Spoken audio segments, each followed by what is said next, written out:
Hello, and welcome to the second portion of the Game Theory Podcast, where we're talking about survival horrors. So, to kick this one off, I want to do something. Put a MP3 in here that you guys can listen to that David showed me. So that will go here.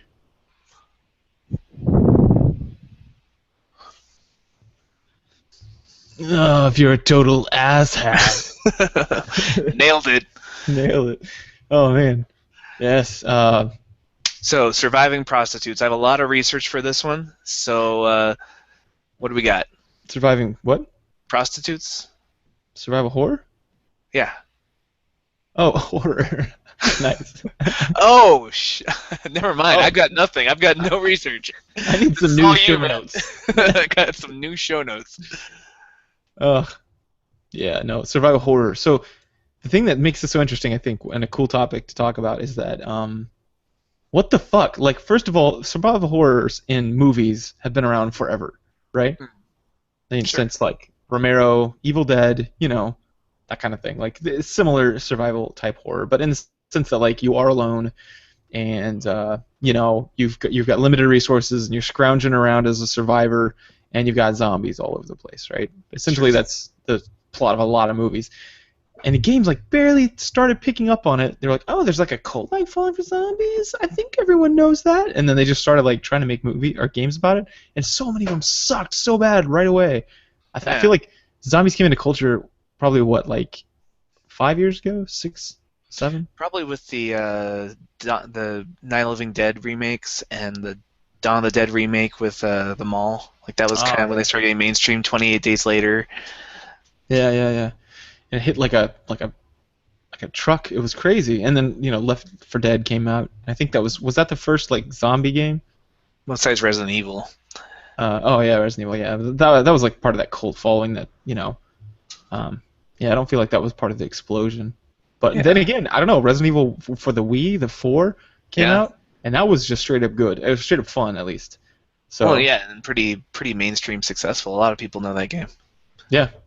It's got intuitive controls almost for the first time ever. It's one long escort mission, and people love those. Oh gosh, that's good. It is, and just like any Resident Evil starts where you're like, whoa, this shit's awesome, and gets to a place where you're like, what the fuck am I watching? Because like that little Spanish boy, the one that taunts you, and what the hell? Like it starts off in like this city, and you're like, oh, I'm here to protect the fucking president. Get some. Like that's fun.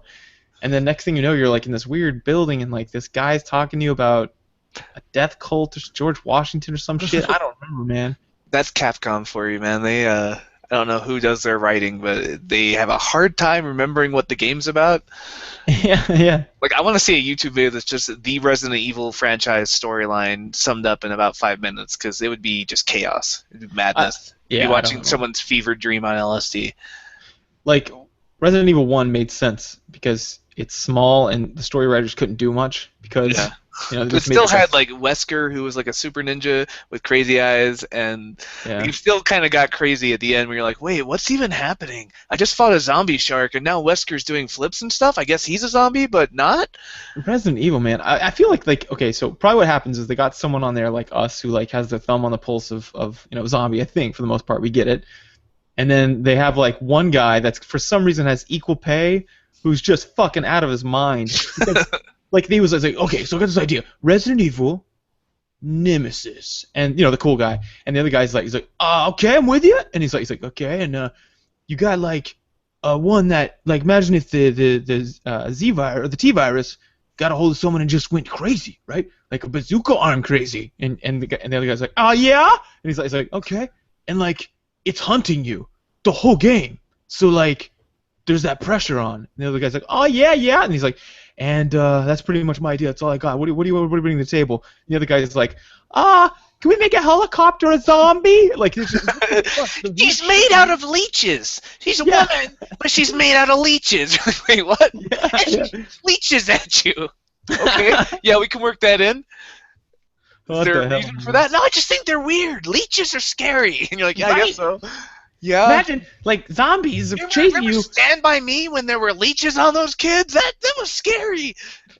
Okay, yeah, I'll tell you what, we'll go to the board and we'll both pitch our idea, and I'm pretty sure I know who's the like. And the board's just like, I don't know, both of those? Just do them all. Mix them all in. More leeches, though. Can you up the leeches? Leech Yeah. count?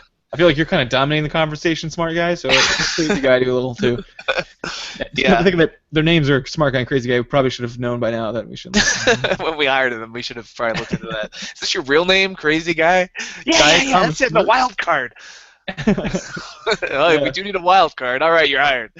So like the first like widely successful zombie game was that Left 4 Dead 2, and Resident Evil 4 maybe as well. Zombies Ate My Neighbors. I wouldn't know if that. I would call that like a Super wildly Nintendo. successful. Yeah, maybe it was Left 4 Dead. I feel like that was the one that like really picked up as far as accessibility. Yeah, that exploded. That was insane. Yeah, and that wasn't a survival, but it was sort of, like you get the idea of like, sense of urgency and that kind of thing. So we've done a zombie episode before. What are we talking about when we say specifically survival horror?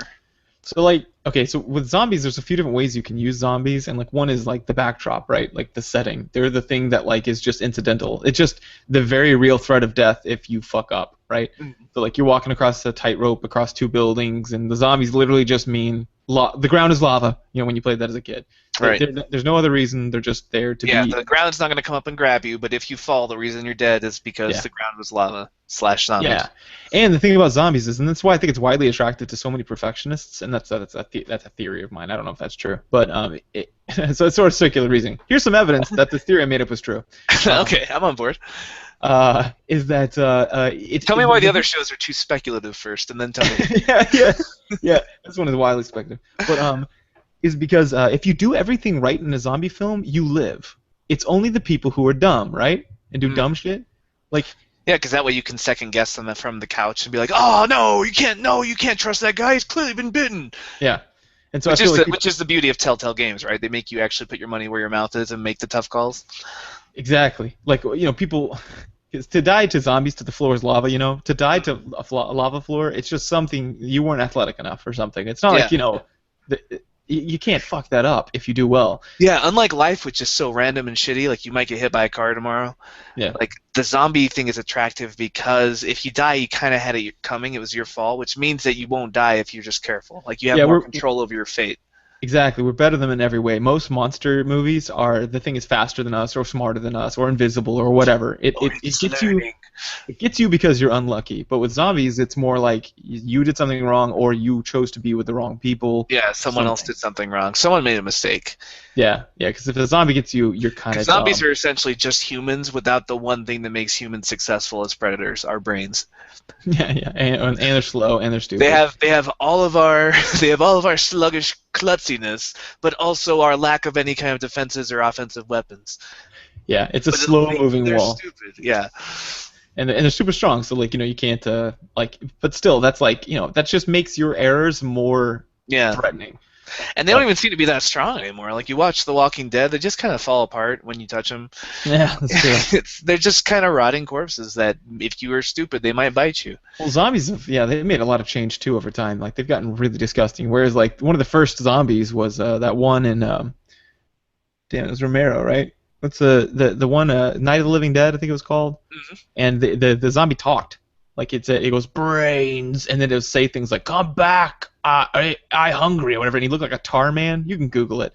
And then over time, like now we all have we all kind of know what a zombie is. When it's cold, they move slower, which was never part of the lore. I don't move slower in the cold. Well, I feel like the World War Z guy, who was that, the author? Oh, Max Brooks. Yeah, I feel like he really fleshed out the modern zombie mythos, like a lot of the things that we assume as being real, because he wrote the Survivor's Guide to Zombies in World War Z, where he really went into the mechanics of, like, here's what happens when they freeze, here's what happens, here's how you kill them, here's the mechanics of the virus, how it reanimates things. Like, he really kind of took out some of the hazy mystery, because Romero kind of just made up as he went. Like, if you watch City of the Dead, like, he's like, oh, and now the zombies start to remember things about their old lives, some of them can use firearms, and, like, he was just kind of adding things as he went. These zombies are faster now, but I feel like Max Brooks really put together like the quintessential our idea as a modern society of what zombies are. Yeah. People are like, oh, those aren't zombies. You're like the purists who watch movies and like, those aren't zombies. Those are infected. It's a whole different thing. Like the ones who won't count The Last of Us zombies as zombies because it's like, oh no, it's a fungal infection. Doesn't count unless it's a virus. Yeah. That's a good point. So in particular, survival horror has those kind of zombies. Those slow, like the Max Brooks Brooksian zombies. Max Brooksian zombies, yeah. Let's make it an academic term. And more importantly, it's almost always set at a different time. So you've got your early apocalypse and your late apocalypse. So the early apocalypse is like, ammo's proficient or prolific. There's tons of people alive that are just like waiting to be saved. Think the prologue of The Last of Us. Yeah. It's like the beginning of a war too. Like we tend to just go crazy with our resources, but then over time you're kind of like, oh, we need a more sustainable model. And mostly I'm talking about medieval type wars, not like modern wars. You can just make more factories and take more loans. But back then, it was like, oh, we need to pay for this shit, and people actually need to make it that we know.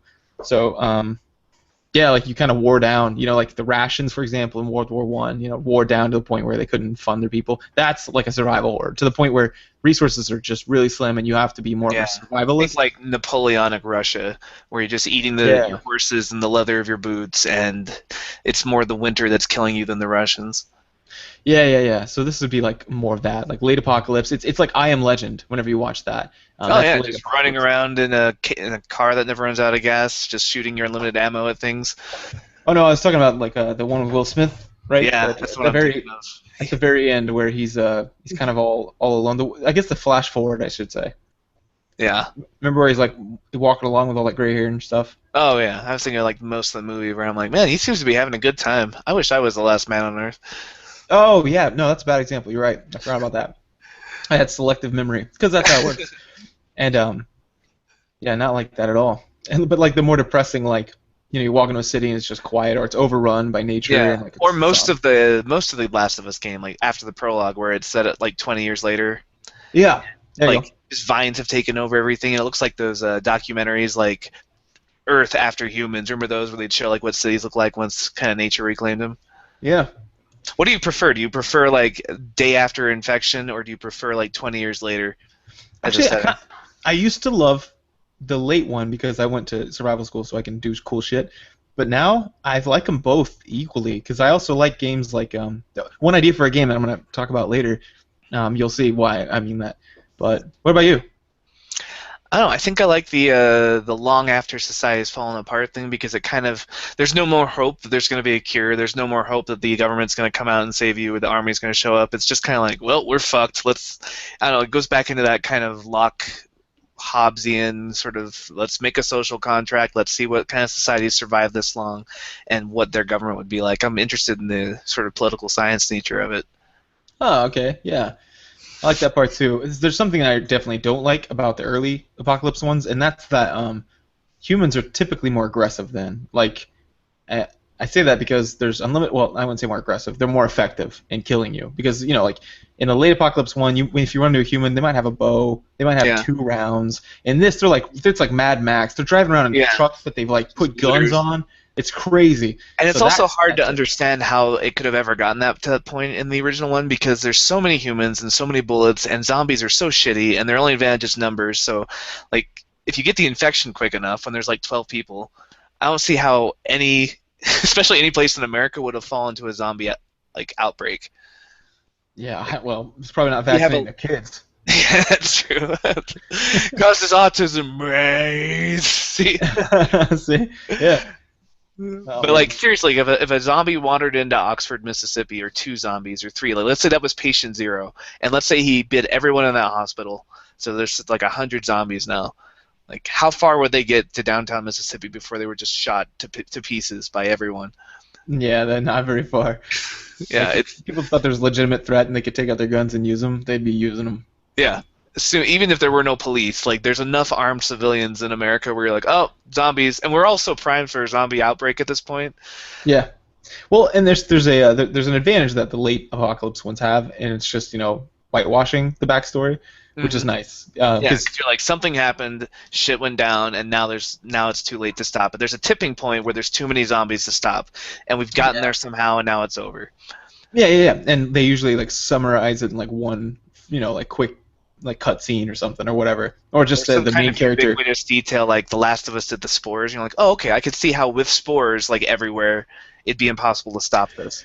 Or more importantly, like zombie fans want to suspend belief. They want to. or disbelief. They really do. Like, so don't fuck that up. Unless you fuck it up and they're like, ah, damn, you ruined it. Like, we know it's walking humans and that might not ever happen, but like, that's still cool. Yeah. So just don't fuck it up. The late people have an advantage because they can just be like, nobody remembers how it all turned this way. Or like, we heard reports of Atlanta got taken over. And next thing you know, Chicago, I guess zombies could fly fucking planes or something, whatever. And yeah, and the late game gives you that cool grizzled narrator. Yeah. Been through it all, like people. First thing survivors ask you when they meet you is, "What were you doing when it all went down?" What they're really asking is, "Who were you when it all went down?" A teacher, Yeah. A police officer. Yeah. I was watching my little girl's piano recital. Just like this whole like grizzled narrator thing. Yeah. Yeah, that's cool because that's what we want. We want a little fantasy. We just don't fuck it up. But survival, typically is that late apocalypse one, and so it's like you're in competition for resources with humans now. Before it's all about like finding a good society that's not killing each other, putting heads in jars, and and then like making it work, and that's interesting. But in a lot of human interaction and a lot of unknown nature about humans. But in the late one, it's like. It's not that you don't like people, it's just that you're alone because of the scarcity of resources. You can't support a big group. Right. So survival becomes a very daily task. And the zombies have reached sort of an equilibrium where we've kind of figured out how to live in the world of zombies, and so they're still there, but not the immediate threat that bandits are. Yeah, now it's just a useful narrative almost to help explain why you're all by yourself and trying to survive, which is an attractive thing for people who fantasize about that or like to fantasize about that. That's tautological. I don't know why I said that. That's fun to fantasize about. People who like to be attracted to this. Yeah, exactly. No, but it's interesting because we want to make ourselves the protagonist. Like everyone, I don't know. I had this kind of sobering existential crisis the other day where I started thinking about my own funeral. I can't remember what brought it up, but it's something about funerals. I was like, oh yeah, my funeral. I want people to just gather around and have fun and just talk about stories about me and just like stuff I did in my life and just cool things I did. And I was like, wait. What stories would they even say? Like, did I do anything cool? So I had this thought in my crippling depression, and it was, what do I want people to talk about in my funeral? No, I mean, I forget what came up, but someone was like, well, at my funeral, I want this. And I started thinking about what I want at my funeral, and I was just like, oh, yeah, I want to sit around and tell all these cool stories. And in my head, it's just like nonstop tales regaling each other of these amazing things I did. And I was like, wait, I didn't do anything that amazing. Like, they were like, yeah, and then he taught English in Korea for a while, and then he taught some French in high school. He made a podcast. Like, I realized that, like, we all are the protagonists of our own film. Like, we all think we're really amazing and interesting, and you could make, like, a cool movie about us. Oh. But in reality, that's not the case. We're all pretty boring and shitty, and we're all just cogs in the big machine that's bigger than us. And so the zombie fantasy really appeals to that part of us that still believes that we're the most important person in the world. Like that. It's just human nature to think that we're the most important character in the story. And it's like why most people think that if they talk to the guy who created all of reality, he'll like be like, "Oh, cool, I'll alter my plan for you because you prayed." Like it's this idea that we're way more important than we are. And that really appeals to that zombie narrative because we're thinking it's our own mortality, right? Like if I die, the world's going to keep on spinning and it doesn't matter. But in a zombie apocalypse, if I die, the story's over. Like the world's already ended. We actually lived longer than the world. We were more important than the world. We get to see the end of society, and now we get to see how it all ends because we're that important. Yeah, it's this weird narrative of like my mortality extends beyond the planets, and this is my story.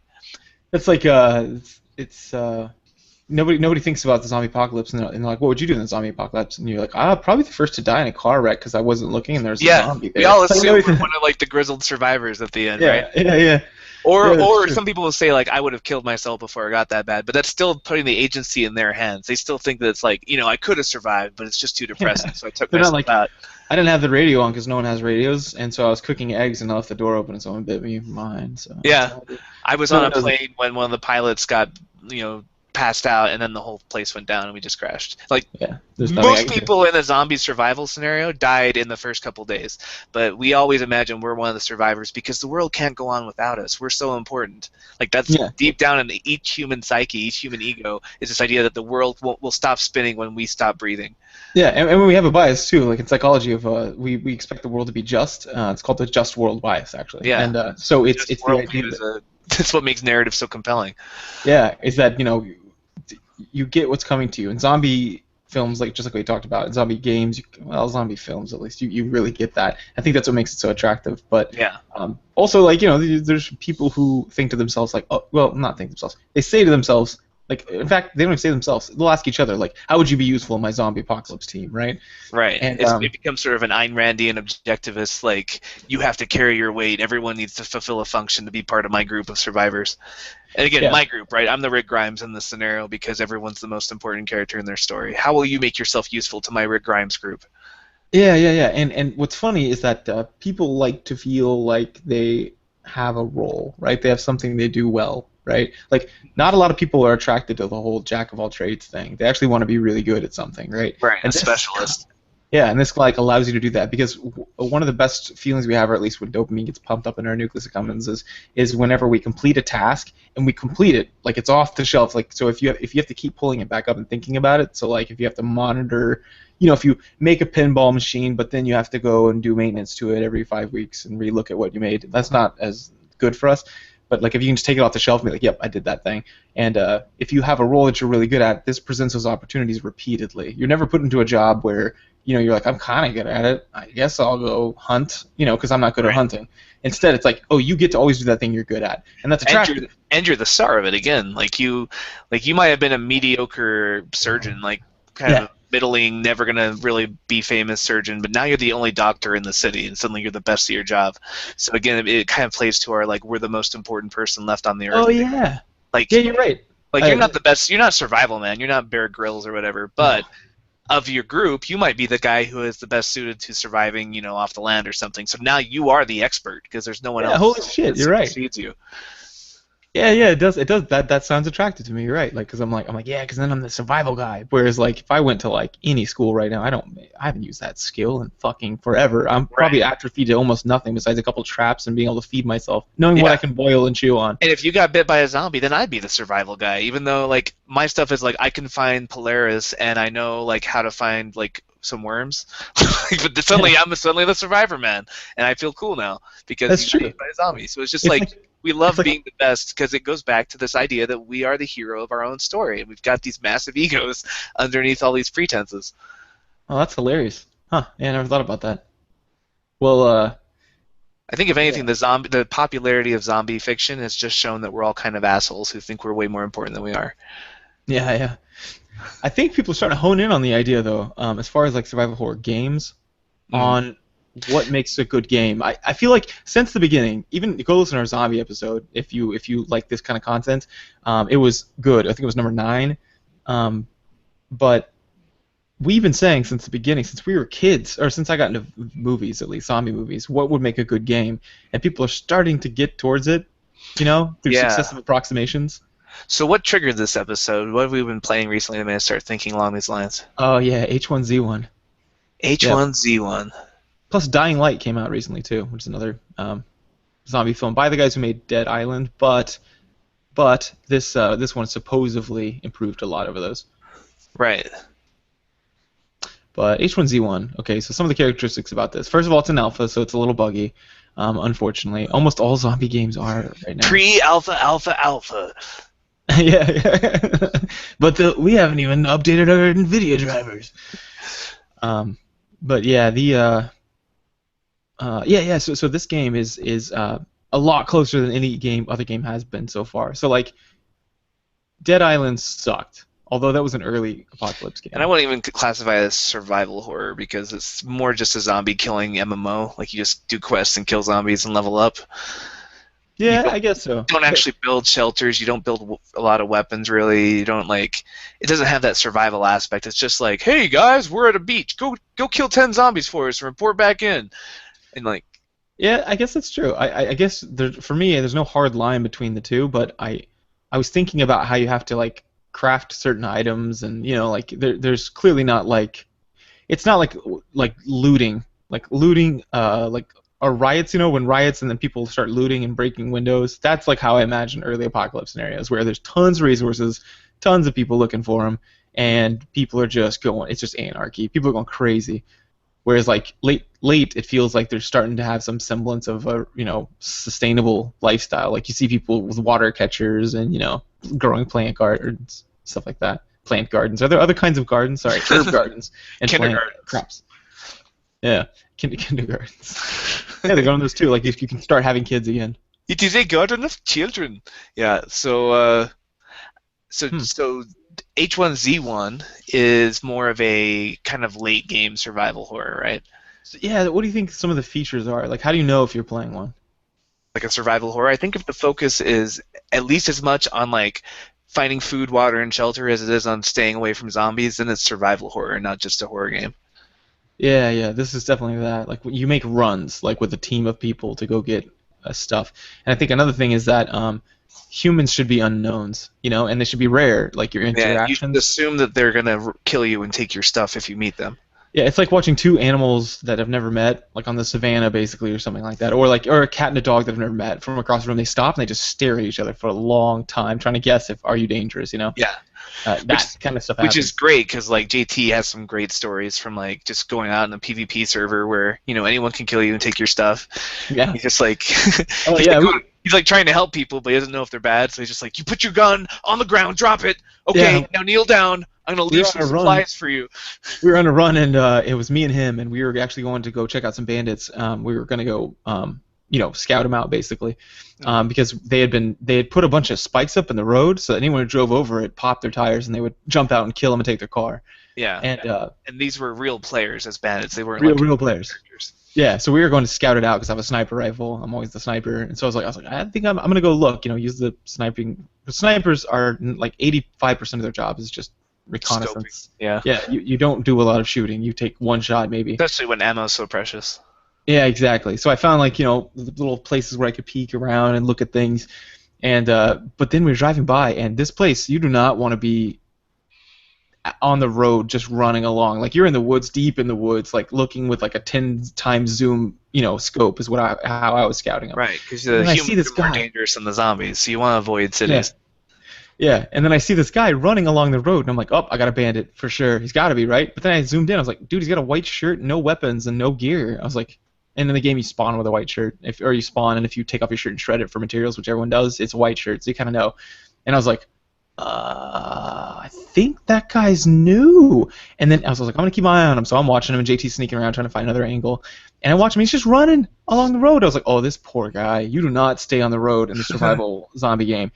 So I was like, damn, okay, well, come on, we got to go anyway. So it was a bad scouting trip. So I got in the car and we're driving, and I was like, that guy doesn't have anything. And he's running towards the area that we have picked clean. There is nothing left there. And for like miles, we'd stopped at every establishment and picked it clean. So I was like, that guy's going to just straight up die. And so I was like, JT was like, fuck it. And we drove past him, and then I was just like, man, you know what? I just feel really bad. That guy's probably hating life, and he's got to be a new character if he doesn't know not to run through the middle of that city when there are punji sticks everywhere, right? There are traps everywhere. And he's like, God damn it, you're right. And I was like, think about how bad, like, that's a real person who's might uninstall the game after purchasing it. And he's like, all right, yeah, let's turn around. So we turned around, and we come up, and we're in a police car. He turns his sirens on. He's like, woo! And this guy's like, what the? And he tries to hide, and I'm like, and you can speak, like, in the game. Like, it's loud, and it sounds like it's in a loudspeaker because the sound is shitty. So he goes, I can see you behind that box. Get out! And then we're in the car, which is, for some reason, bulletproof. You're going to get hurt inside. And then we were like, let me see your hands. Let me see your hands. And there's a button where you can put your hands up. So he walked out, and his fists are up, and he goes, don't get near the car. Take no steps near the car, or Solo will shoot you. That's me.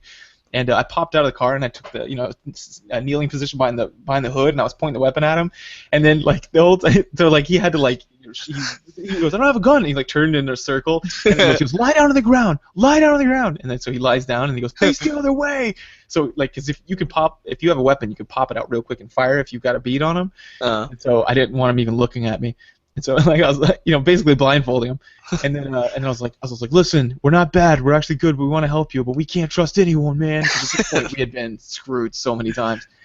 And so and I was like, what do you need? And he's like, do you have a weapon? I was like, I'm not giving you a weapon. And he's like, rounds? I was like, no, you can't spare rounds. Are you kidding me? And because I have like 4, and like that's why we give our weapons to the people who can probably hit people the best with them. You really do end up being like specialized.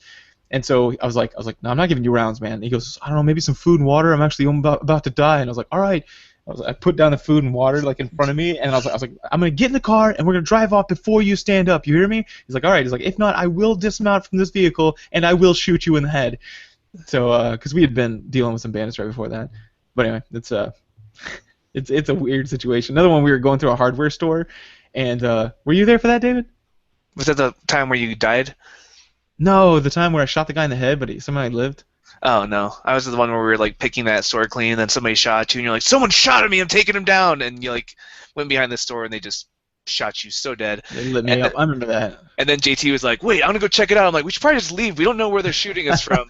Yeah. And he's like, hold on, I'm going to try and get Jeremiah's backpack. And he went over to, like, your backpack, and he got shot in the head. Of course and he I was did. like, I'm getting in the car, and I'm going to leave. It was bad. Yeah, that was a mistake. No, this is the one where it's a big old hardware store, and it's like the hardware store, and it's got all the sheet metal and everything you need to build stuff, so it's a bad item, or a bad place to go. Well, Tim's like, I'm going in, and I was like, all right, and I stood outside covering because I have the sniper rifle. I won't do any good inside tight corridors. So I'm outside, and I'm, like, I keep scanning the perimeter, and all of a sudden I hear pop, pop, pop, pop, pop, pop, pop, and we're like, Tim, is that you? And he's like, that was not me. I'm being shot. And I was like, oh crap. And I had a rifle, and I was like, I don't know, Tim, run out. And he's like, oh, so this guy comes limping out, and there's blood shooting out of his back. It's Tim. And I was like, no, Tim, come here. And so, like, I got in the car and drove it around and, like, let him get in. But then I see this guy just sprinting out with a handgun. He's just like, ah! And I was like, oh, no, you fucking don't. And I was like, Tim, did he shoot at you? And, like, I drew a bead on him, and he's running sideways. And I was like, Tim, did he shoot at you? And he's like, dude, I need bandages. I was like, is that the guy that shot at you? He goes, yeah. And I was like, bam! And I shot him at, like, 400 yards. And I swear it's right in the head. But he either died and fell because there's a wall right next to it. It 2 millimeters to the right, and I would have hit the wall instead. I was like, hurry, tell me. So he said yes, and I shot, and I was like, oh, I hit him in the face, yes! And then we drove over there, and there's no body. So I don't know what happened.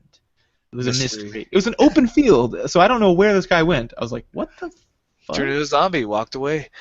Maybe he logged out. He might have got shot and logged out immediately, and erases your body.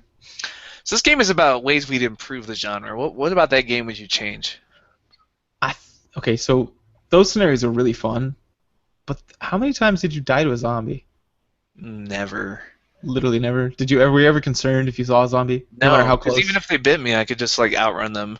And, like, the bites weren't contagious. So my Yeah. number one thing right there would be, like, a bite gets you, it's Walking Dead rules. You either amputate that limb right away, or you turn into a zombie within, like, a day.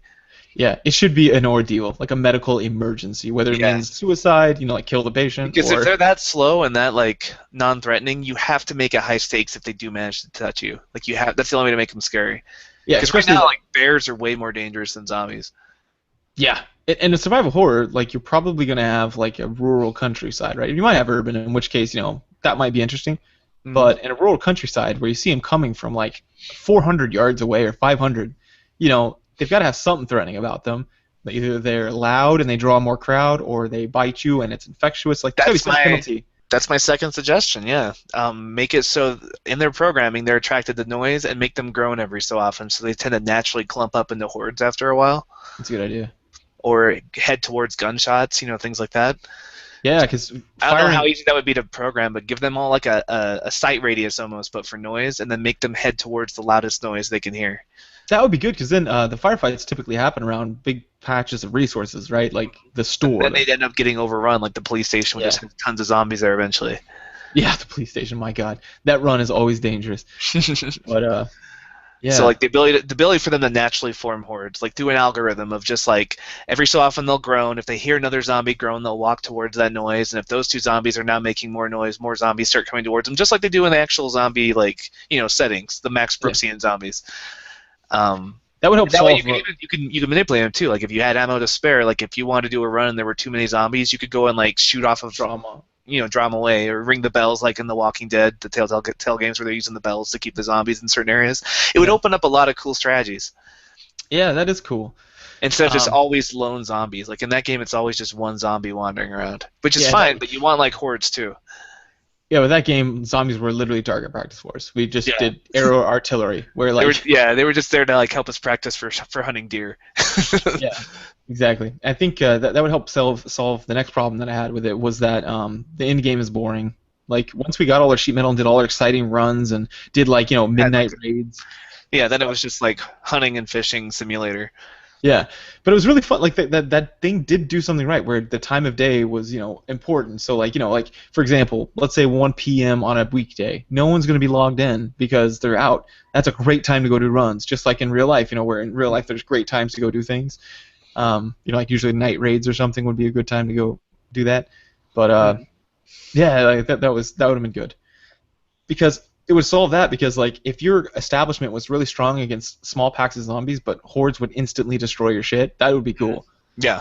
Because we set up shop and like a human can't take it down. They have to sit there and hit it for like I think like 24 hours or something ridiculous. And then a zombie can't take it down, of course. You just sit there and you put punji sticks or something outside to stab them if they try to walk through and they die. Mm-hmm.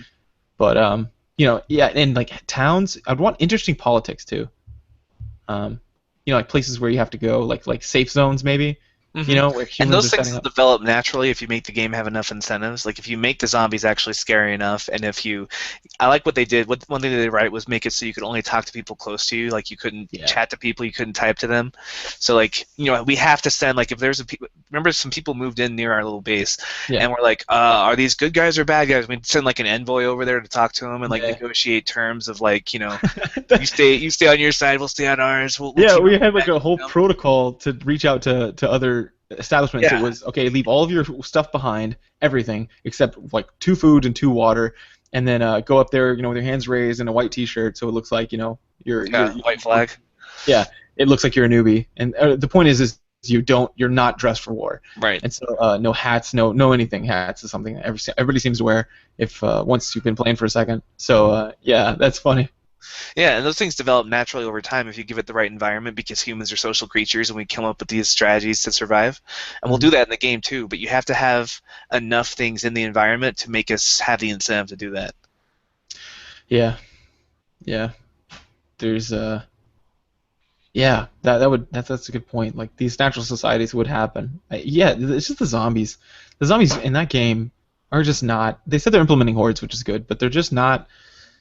They're not even an afterthought. I was gonna say an afterthought, but they're really not. Like you can clear your house and turn smack dab into one, and it just goes, and it takes a second, and then it swings and hits you and takes like what 5% off. 5%. And I was bought in. Like I really wanted to be scared of the zombies when I first played, and I was like stuck on this. There was like a weird satellite dish area. No, it was a water tower, and I was like, oh, this is a good place. It's surrounded by a fence. There's only one way in. I could hide here until you guys find me because I didn't have any. I had no idea where I was. You guys had like compasses and stuff, so you could track me down. And I was just like, oh guys, I'm really scared. There's zombies. And like, oh, you guys, you'll be okay. And I'm like, oh no, a zombie just got in. Oh my gosh. And I'm like shooting my little crappy makeshift bow at it. And I'm like, oh shoot, he just closed in. Oh no, I'm bit. What now? And I'm like, oh, it's fine. You lost 5% of your health. I'm like, oh, all right. I'm just gonna punch the zombie until it dies. Then, all right, it's dead. Now what do? I don't know. Just use a first aid kit. Okay, I'm fine. Guys, I might be infected. Do you think I'm gonna turn? Like, no, it's not implemented yet. Okay. I'll just be here until you get here. Then. Hope that's a good idea. There's attack. So one natural consequence of that would be of the sound thing you said would be that gunfire or whatever would draw zombies, but that would probably select for people who use bows more often. So then, what if they also had like a cry like they do in some games where they just maybe they go or something like that, some different kind of noise, and that means food. And let's say that one's like really broadcast. You know what I mean? Like like a howl that like attracts other zombies nearby. Yeah, and it doesn't even have to be like a howl. Like it doesn't have to sound like a howl, but it has to be the same function. Yeah. Like it lets everyone know shit's on. If we all come together, we're gonna get this thing. So that would be cool. Because right now you just take your flashlight out, which you start with, and you just hit them a few times in the head, and then you lose like 15% health because it bit you or whatever, and then you just wait that out. Yeah. First, I'd make the zombie bites lethal. And that would really add some stakes to it. Like it wouldn't be worth the opportunity cost to stop and do target practice with them on the off chance that they closed in. Because right now, like when our group is running around and zombies show up, what's the most common reaction? We're just agitated? Melee. Oh, yeah, melee. Tim and JT will get in there with their fire axe or their crowbar, or whatever they have equipped, or just whatever, and they'll just start beating on it. That should be the last choice. Like, you should never want to get in where you could possibly get bitten in a zombie game.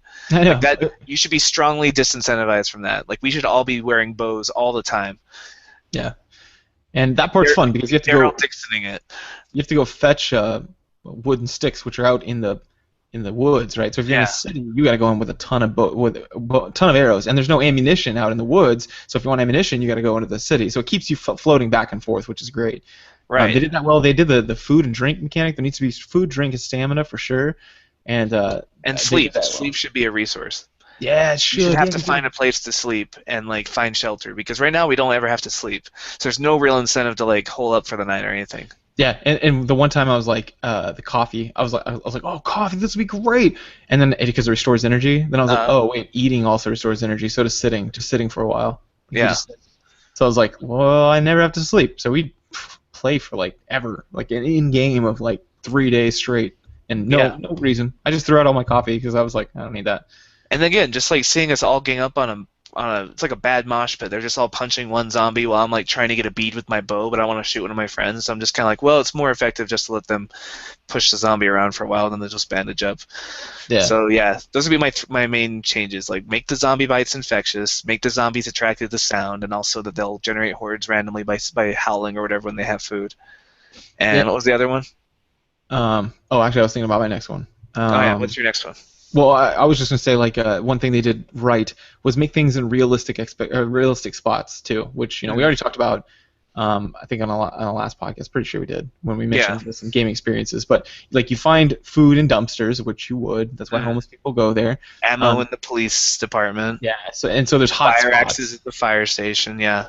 The occasional handgun, or like for the hunting cabins, that's where you go get the hunting rifle. That kind of thing. Like that's all really cool because you want your world. You want to have expectations of your world. You brought this up, but like in the last one, but when we talked about this, but you want to have expectations of your world so that it, especially on a long event, it's a big map, which is another important thing. But that you go somewhere and then it pays off like you expect it to.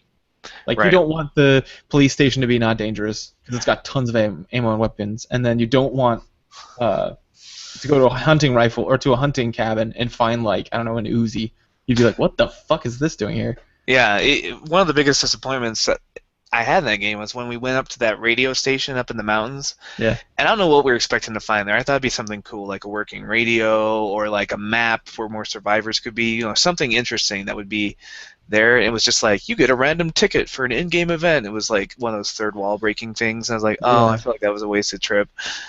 So you want things to pay off. Like when I was like, oh man, where are we gonna find water? Hey, JT, can you use your crowbar on that fire hydrant? And then he pried the fire hydrant loose, and water came out, and we had to purify the water, but it was cool. Like I was like, oh man, that's cool. It's not just scenery. It's not just background. It's actually a functioning object that works like it would in real life. Oh, that's another thing. Going along the same lines is remember recipes. That was smart. Like because I would look at my stuff and I'm like, I got water, I got rabbit meat, and I got salt. Yeah, and you can make a rabbit stew. Fire. Yeah, so there's a discovery system where you just click on like salt, and then it shows you what can go with that. Like they remain, everything else gets grayed out, but anything that could pair with it is white. So then you're like, okay, so salt and water, and I clicked that, and I was like, oh, that's saline. Yeah, that's half the fun. It was like discovering things. Like, I just figured out how to make a torch. Yeah, that was so cool. And so that was fun, and it enhanced that sort of thing. So then I threw them on the fire, and bam, rabbit stew, and this shit's so good for you. But anyway. Here's one thing I would add to that game in particular is I would make the night sky mapped out the way the real night sky is. That would be good. Because remember when you start off, you don't have a compass, and I was like, oh man, JT was like, hey, head north. And I was looking for some constellations I could recognize in the sky, and it was just all random dots. And I was like, oh, I guess there's no constellations. That'd be cool though. I would have felt really rewarded for knowing how to find north at night if there had been like actual constellations up there. Yeah, and what's the worst that could happen? People game that, in which case that means like website goes up and shows what it is. Yeah, it means and they're learning about real life. Yeah, exactly, and you're learning real shit. I'd also make food a little more scarce, like because the rabbit traps is a little. I know they easy to make, and they never run out of rabbits. Yeah, they produce such a large yield. You put 2 up and fed our entire camp. That's crazy. What else? Yeah, the cars are perfect. There's like. At any one time, there's like 9 vehicles or something like that on their entire server, or maybe it was like 12, but it feels like 1, like because you never see it, and if you do, and you're so paranoid when you own one because everybody's trying to steal it. Yeah, and whenever you hear a vehicle, like shit's up, to hit the ground and just stay still so nobody sees you. Because like I was out at the cabins one time all by myself, and then and all of a sudden I hear this, and I was like, oh shit! So I hit my hits my stomach and like crawled under the house, but they saw me, so. had to get in a firefight. But yeah, it always is bad news if you hear a vehicle, and that's cool. That's how it should be. Right. But yeah, survival horrors. I think the large emphasis on survival is really good in this one, and the fact that like everything's starting to play out like you expect it to. Yeah. There's hot spots. There's the way people interact. Yeah, stranger danger. Yeah. So beyond the bug fixes, I really think to make this game go from enjoyable to really great would be just to up the threat of zombies. Yeah. Yeah, pretty much it. And there's an idea for a game, and this would be an early apocalypse one that Tim and I talked about. That I don't know why this isn't out. I don't know why this isn't out. This has got to be someone's fantasy, because I'm thinking about it and I'm like, that'd be awesome. And it's just that you like, okay, so it's an early apocalypse one, and what would happen like if, like for example, I wouldn't say Oxford, Mississippi, because it's not worth saving, but like Denver, Colorado, or something. It gets overrun by zombies, and the local authorities can't handle it. What happens next? Evacuate? Yeah, they evacuate them, and then what? What do you mean? Well, I just meant what would be the next step? What would the government do? Probably quarantine it. Yeah, like quarantine. Keep it from spreading. Yeah, exactly. That scenario right there. Why has no one played that out? Like, if you can be on a small, a SWAT team, basically, and it can be multiplayer, obviously, and you get teams together and you clear out hot zones. And it's a map, so it keeps popping up, right? Different places pop up, and you go into these places and you save people. Or different missions. It could be something like our Western offices are running short on, fuel, and, this small city called Oxford, Mississippi, or whatever, has a bunch of fuel left because it was one of the first to go down. Go get the fuel, and it's just different missions that you do. More proactive. You go in hot, like with automatic weapons. You're good to go. That never happens in games. See, that's what is so great about. Remember the Zombie Run app I was talking about last year? Yeah. Like that's what the runs are. They're these different missions where like, okay, you know what? There's an old fuel depository out there. We need fuel. You're a runner, so go down there and get it. And like you're doing these supply runs to like try and keep your community going. Yeah, that would be cool. And it's just like each mission's like a different thing that your town needs, and they send you out to get it. It's pretty cool. Like it keeps you motivated to run, and it's like compelling from a story angle. Because you're not self-sufficient. No community is self-sufficient. We all import things, right? Like we have cities in America that import their water. They have no drinkable water. They die if there wasn't an infrastructure. And so, like, of course we'd have to go out and like find other things from other towns. Right. Yeah. And it would be cool, like if you have missions where you're clearing out, like you're trying to make safe zones. Like sweep this neighborhood, make sure there's no zombies, so that we can start putting people back in. Yeah, that would be cool, and you could even be losing the battle. I don't care, but that would still be fun if you played like part of the government who goes and does that thing. Or another thing is, I think State of Decay did really well with this. What you're talking about, where there's different things that kept pulling you out of your base, because I was never at my base in that game, almost ever. I was just, it was a series of things I needed to do. Oh man, what if you had like a natural selection kind of setup where it was asymmetrical co-op, where one person's like the president or the general or whatever, like the lead government official, and you have this map of the area and you're sending out people on missions, and then like the other people are the grunts on the ground, like going out and clearing things out, radioing back in while you're controlling all the different teams that are away and like evacuating people and stuff. Wouldn't that be cool? Oh man, that would be cool. You got the Chloes on, from 24 and the Jack Bowers, right? So like you're Chloe, you're out there like organizing the missions, telling people to come in, telling people to come out, or you can be like a guy in there clearing it out, reporting in on what you're seeing, and it's all done through like radio. That would be cool. And then you could be like obvious hotspots, like because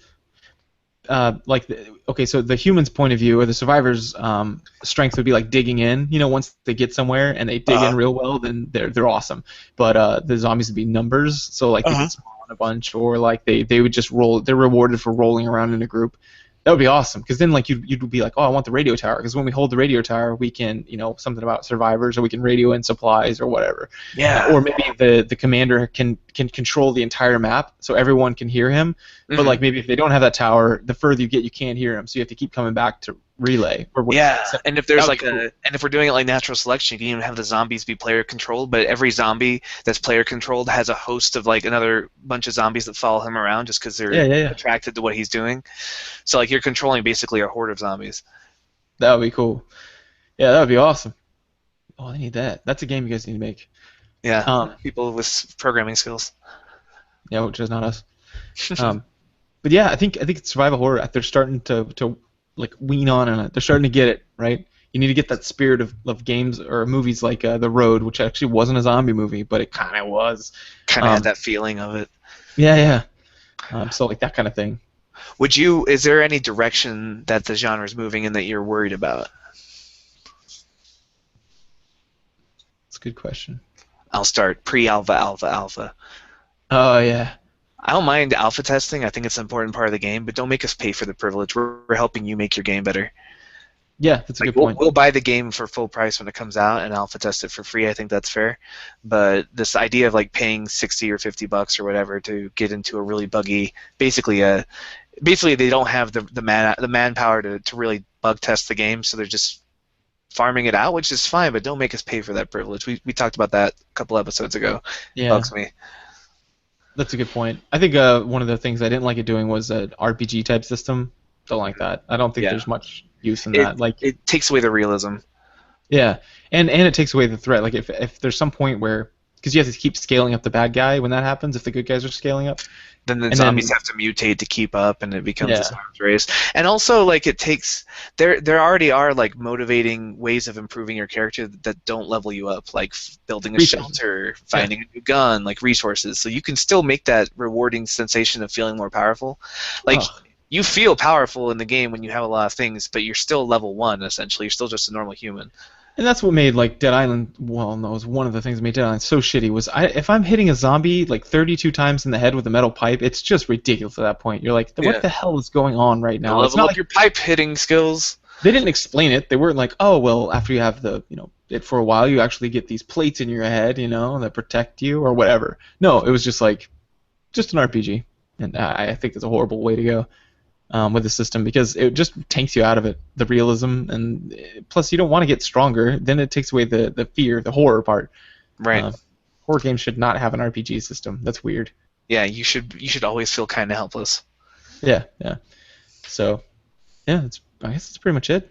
Like that's the game I'd want to play. Is that one where you're in the early apocalypse and you're like your government like group that's going out putting out fires, and it's like you got a macro thing where you're looking at the United States and you're like, dude, Canada's getting fucked and we gotta go help them, and and then you get different resources if you do those things, like whatever.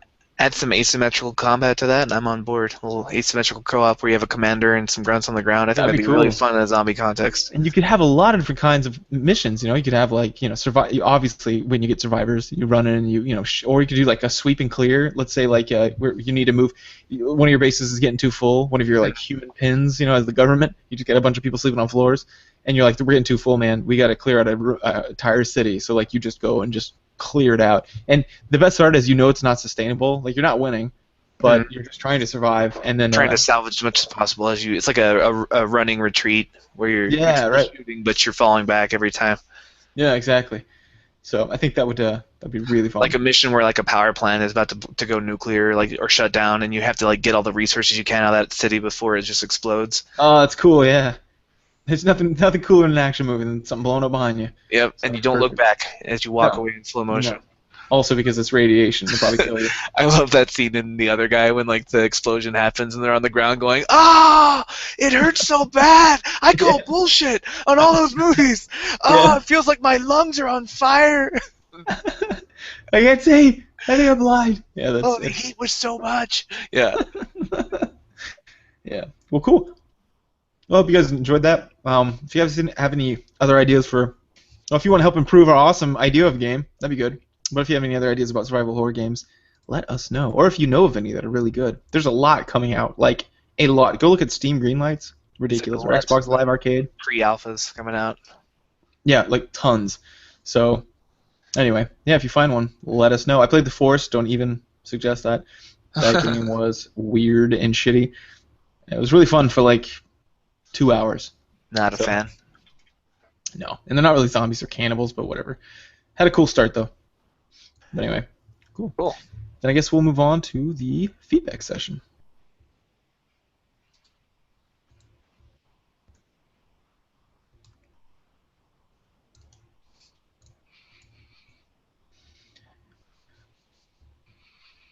All right, this is the feedback session, the section. This is the portion where we talk about our interactions with the community. Yes. So, especially some heartbreaking interaction. I logged in this morning to Facebook. One of the top posts is from a member of the Facebook group saying, I checked Jeremiah's YouTube channel to check if there was a new episode. It's like, aw. All I found was that he liked a Gordon Ramsay video. Oh, yeah, it's like, true. He does. We relate, so I felt kind of shitty for that. I felt really bad. Oh, also, yeah, go drop your, if you're in Here's the Storm, you're a PC gamer and you're in Here's the Storm, go drop your Blizzard ID, I think it's called, yeah, your Blizzard ID or whatever. I sent mine, didn't I? I think I did. I don't see it on here now, but yeah, because one of our listeners was just got invited and he wants to kind of hook up and play, so let's do that. Mine is, here, I'll say it on the air right now, and I'll post it on there. Solo number 1713. So I'll type it here. Solo number 1713. Right. So get on there. We can do some. If you're new, we'll just do some co-op with you, teach you the game, and if you want to do something more competitive, we like that too. So yeah, share your IDs. Yes, definitely. Something else, we can do our daily quest together. Yep. Also, let me see. What else? Oh man, the Con Man. So if for our listeners who aren't on the Facebook page, which there's quite a lot of you, there's this Indiegogo. Yeah, that popped up about Con Man. Now, yeah, I'm imagining that some of you are like me and David when you like Firefly, right? You liked Firefly, and or like Nathan Fillion or Alan Tudyk. Well, it just started something where they basically play their characters. Like, I was a captain of a spaceship, and I was the pilot of the spaceship, and they talk about going to conventions or whatever. And it's supposed to be hilarious. But they're looking for funding. They already shattered their goal. They first asked for $125,000 and then $425,000, and they met those within the first 10 minutes. And it's a 30-day campaign. And then now it's up to, I think, $2 million. They're like, I don't know. We can buy a blimp, I guess, and fly around the states. Yeah, they don't even know what they're doing at this point. So right now it's $1,979,084 out of a $425,000 goal. It was like $400,000 a week ago when I checked it. Yep, and that's 25 days left, and that's 466% of the goal. So at this point, they just keep putting in more stretch goals, and they're just like, we don't know what to do. That's great. Oh my gosh, they haven't even put in anything past the $2 million. I don't think they know. they have so much goodwill online. Like, it's good for them. Yeah, you cannot bring people on and be like, hey, Firefly, and not have people absolutely lose their shit. But anyway, I signed up. I signed up to help out. I just gave them my money, so you should too if you like it. Yeah. If nothing else, then just to prove that like we are avid still. You know, you guys can redo Firefly. It's okay. I don't care that you're older. It's gonna be awesome. So, I don't care that you're older and one of you's dead. Spoilers. What? Oh yeah. Yeah. Well, you can do like an in-betweener, you know? Yeah, like that hadn't happened yet. Just like a prequel where they're inexplicably older and fatter. Yeah. Doesn't matter, David. Don't you shit on my fantasy. Don't you fuck with this. Yeah, so we also, there's some recommendations. There's Child of Light was on sale for an Ubisoft Steam sale, so that was fun. Also, Han Solo Carbonite Ice Cubes. Why has nobody thought of this before? That's great. Little ice cube melt, like those little molds. It's like Han Solo frozen in carbonite as an ice cube. Yeah.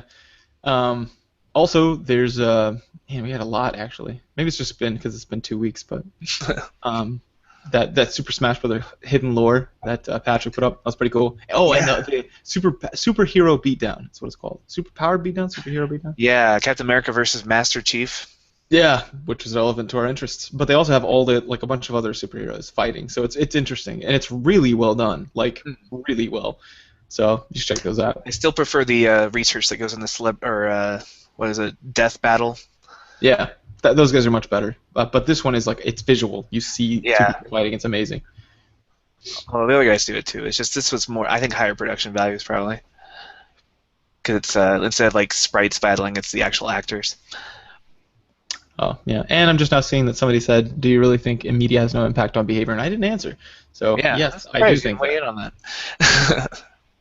But anyway, yes, thanks for all the interactions, guys. Really appreciate it. Did we get any iTunes reviews? I don't. No new reviews this week, so if you haven't done a good deed this month, that would be a great one. Just leave us an iTunes review. I know it's a lot of trouble. In fact, our last iTunes review was very specific about how much trouble it was to leave us a review, but that just makes us all the more appreciative.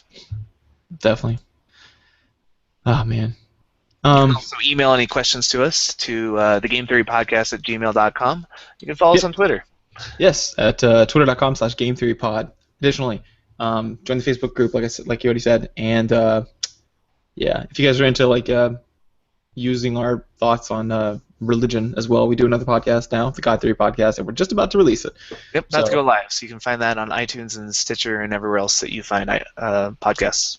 Yes, but if you're like of the religious fold, then you may want to avoid that one. We're a little disrespectful of that, so you may not enjoy it. It's like there's two different kinds of communicating about a subject. There's within group and between group. So like between group, you need to be civil and have fun, diplomatic. Yeah, but within group, we poke fun at each other, and so this is a within group podcast. So definitely a preaching to the choir thing. Yeah. But anyway, yeah. Thanks for joining us for another episode, then, and we will see you next week. Signing off awkwardly. I think